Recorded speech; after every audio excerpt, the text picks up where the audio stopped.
नमस्कार साथियों, क्या आप जानते हैं संघीय शासन व्यवस्था की प्रमुख विशेषताएं the man features of the federal governance system. चलिए आज हम बताते हैं 5 विशेषताएं होती हैं।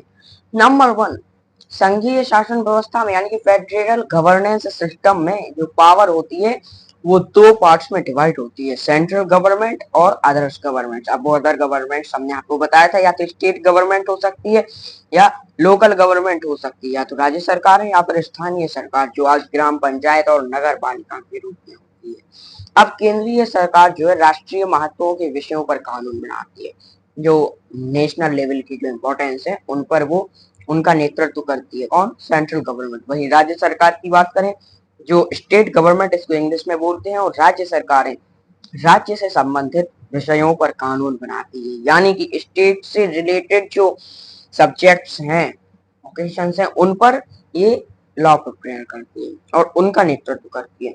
फिर दोनों स्तर की सरकारें, चाहे वो सेंट्रल गवर्नमेंट सेंट्रल लेवल की हो या फिर वो स्टेट लेवल की हो, दोनों स्तर की सरकारें अपने अपने स्तर पर स्वतंत्र होकर काम करती है। हाँ, थोड़ा बहुत ये है, कुछ मामलों के अंदर जो है सेंट्रल गवर्नमेंट का दबाव होता है, प्रेशर होता है, किसके ऊपर? स्टेट गवर्नमेंट या राज्य सरकार के ऊपर। लेकिन जैसे मान लो किसी भी यदि जॉब की भर्ती करनी है तो उसमें सेंट्रल गवर्नमेंट स्टेट गवर्नमेंट पर प्रेशर नहीं बना सकती है। इस मैटर कुछ मैटर्स ऐसे हैं जहाँ स्टेट गवर्नमेंट बिल्कुल फ्रीडम है, बिल्कुल स्वतंत्र है, उस पर सेंट्रल गवर्नमेंट का कोई प्रेशर, कोई दबाव नहीं है।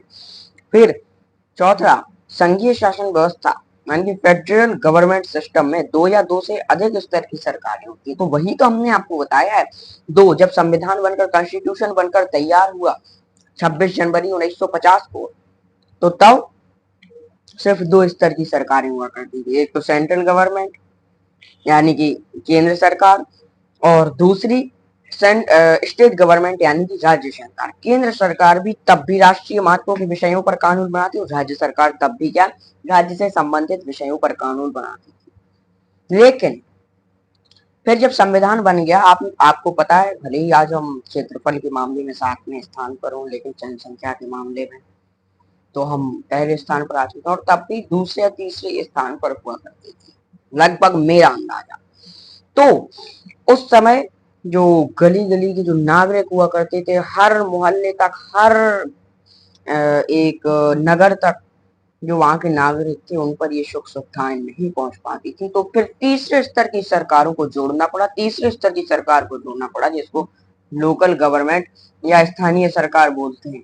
क्या बोलते हैं? लोकल गवर्नमेंट या स्थानीय सरकार बोलते हैं। अब जैसे वो या तो ग्राम पंचायत के रूप में हो सकती है या फिर वो नगर पालिका के रूप में हो सकती है। ठीक है।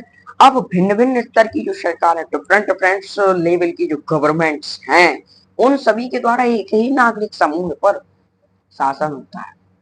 वो एक ही नागरिक होगा जिस पर उनका शासन होगा। हम पर राज्य सरकार भी नेतृत्व हमारा करेगी, और फिर मान लो यदि हमें कोई दूसरा मामला, हमें विदेश जाना है, तो फिर राज्य सरकार की परमिशन से, केवल राज्य सरकार की परमिशन से काम चलेगा। फिर हमें सेंट्रल गवर्नमेंट जो होती है, केंद्र सरकार, वो वीजा बनवाएगी, उसके बाद हमें विदेश जाने को मिलेगा।